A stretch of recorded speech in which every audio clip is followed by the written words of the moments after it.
like I say again, I think the important takeaway from anybody watching this and skeptical of Bitcoin is to learn more about it and accept the possibility that you don't have to buy a lot of it, but because of this network, growth and valuation growth, you might be really experience regret if you don't have some of it. So what's your outlook for 2025 with respect to sort of Bitcoin, gold, and gold shares? Yeah, sure. So I think Bitcoin is going to continue to trend up. I think it could easily be as high as 150, maybe even higher in kind of a blow off. And then I think we're going to get a correction like we've had in the past. And so that's why I say people have to understand the volatility.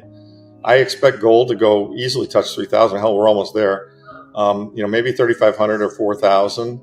And I expect the gold stocks to go up 100%. Lawrence Lepard cautions that the continuous devaluation of the currency is putting the world financial system on an unsustainable course. Globally, governments are still printing money at an accelerated rate, which is increasing inflation and decreasing the value of fiat currencies. He emphasizes how important it is to comprehend this economic reality in order to protect wealth because traditional investments and savings are becoming more and more vulnerable. Lepard identifies gold and Bitcoin as two important investments to protect against this drop. For many years, gold has been a reliable way to preserve wealth, especially in uncertain economic times. However, because of its limited quantity of 21 million coins, Bitcoin provides an even more revolutionary option. Bitcoin is a revolutionary financial invention since it is impervious to reduction, in contrast to fiat currencies, which are subject to perpetual inflation, and even gold, which experiences a slight yearly rise in quantity. Please remember to like this video, subscribe to our channel, and enable post notifications if you have a strong interest in learning about the future of finance and the function of digital assets like Bitcoin. This will ensure that you never miss anything. Thank you and enjoy the video.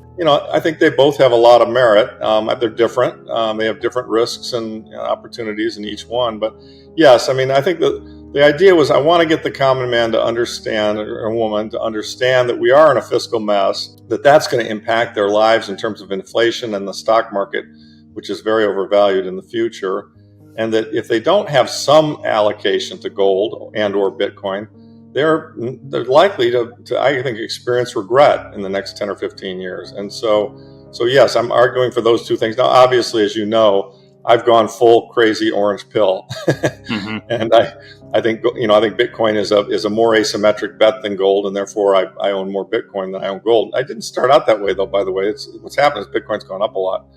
But so yeah, it's a call to try to help people to understand that monetary debasement is going to hurt them, and that the two right choices to solve that problem are gold if you're more conservative and you don't want volatility, or Bitcoin if you want to be aggressive and you want more price performance. But the price performance isn't free, as you know. We've had some huge drawdowns in Bitcoin, and people have to be aware of that when they get involved in it. So look, we're all old enough and smart enough to know that there's nothing in life is certain. Even the success of Bitcoin is not certain. There's technological risks, there are other risks. And so, I think when you're investing, you want to construct a portfolio. And what I try to argue, I have a lot of clients who are on the older side, and I never suggest to any of them that they go heavily into Bitcoin.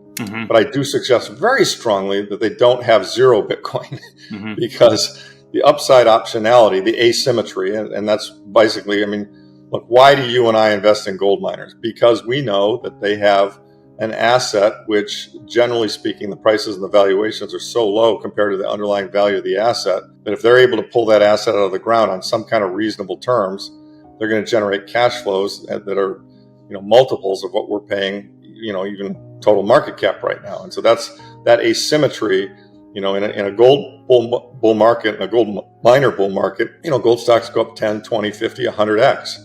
And so that's the kind of, and now don't get me wrong, some gold stocks also go to zero. I've owned them. And but if you select them carefully and you get a balance, and you get more that work than not work, that's the beauty of the asymmetry there. So, I think that there's, in life, I think there are room for lots of kinds of investments. About the only thing I do not recommend investing in now, even owning stocks, as overvalued as they are, there are some good stocks, particularly in the commodity space, particularly international stocks. Brazil's very cheap right now. But, the only thing I really think people just are silly or foolish to own is any kind of debt with duration. I mean, Treasury bills, 3 months, 6 months, a year, fine. You want to get your 3 or 4%, 5%, that's great. But 10-year at 4%, no. A 30-year at 4%, no. I mean, I think that the owners of those are going to really see substantial diminution. Their wealth is going to go down. So I think Bitcoin is going to continue to trend up. I think it could easily be as high as 150, maybe even higher in kind of a blow off. And then I think we're going to get a correction like we've had in the past. And so that's why I say people have to understand the volatility. I expect gold to go easily touch 3,000. Hell, we're almost there. Maybe 3,500 or 4,000. And I expect the gold stocks to go up 100%. So I think gold stocks are going to be a very good place to be for the next year. Finally, I got to tell you, Trey, it's been a really tough slog. And even I, who am a huge believer in this whole category, have been discouraged. And so anyone who's in the gold stocks and has been discouraged, I totally get it. But I would just say don't sell now, because the light is just starting. The sun is just starting to rise, and so this stuff's starting to work. Yeah. So the other wild card here, we haven't talked much about it, but I want to make people aware of it, is this potential gold reset. The potential for a gold reset is one of the monetary system's main wildcards. Lawrence Lepard says that in order to stabilize the shaky financial system, officials could think about revaluing gold, particularly in the event of a Trump administration. The price of gold could rise significantly if this occurs, which would be extremely advantageous for gold owners and those with gold-related assets. Gold mining equities, which are already cheap, would be particularly affected by a gold reset. An action of this kind might serve as a catalyst, bringing about a long overdue increase in their market worth. Due to its fixed quantity and expanding worldwide usage, Bitcoin is also becoming more valuable as an alternative monetary network. Bitcoin and gold may both be important factors in changing how money is used in the future. Also, a quick reminder, only a small percentage of viewers are subscribed. If you enjoy deep dives into crypto and finance, hit that like button and subscribe. It's free and helps the channel grow. Now let's get back and hear what he has to say. As you know, Bitcoin is a monetary network with a fixed supply, so it's accruing value in kind of that same way. Right. So, therefore, like I say again, I think the important takeaway from anybody watching this and skeptical of Bitcoin is to learn more about it and accept the possibility that you don't have to buy a lot of it, but because of this network, growth and valuation growth, you might be really experience regret if you don't have some of it. Look, the Trump administration realizes the monetary system's a mess. And they're trying to figure out a way to solve it. And one of the ways to solve it is to reset gold at a higher price. So that's being discussed. And if that occurs, think of the implications on these gold stocks. I mean, they're finally, Trey, going to see some love. A lot of people think that Bitcoin's going to instantly flip gold. And I don't think that's going to happen, because there are 8 billion people on the planet that understand that gold is money. And it is, until Bitcoin came along, it's the soundest form of money. But the once in a humanity, I know it sounds hyperbolic, but it really, I say that because, until Bitcoin came along, everything that, and we all know that money is somewhat of a collective illusion. It's what we all agree has, exchange value. I mean, this is Karl Menger's Austrian term. I mean, it's all a matter of perception. I mean, we perceive the dollar has value because we can go buy things with it. And, there was a time when that was shells and salt, and there've been tobacco, and lots of things have been used for money, but the dollar is what we use today. And until Bitcoin came along, here's the important point. Until Bitcoin came along, every form of money, every single one before, had dilution, which is to say that its supply grew over time. So the number of monetary units grew. Now, gold was the best. It grew the smallest at 1.7% a year, but it still grew. And in 50 years, we'll have twice as much gold on the planet. It's still much better than fiat, obviously.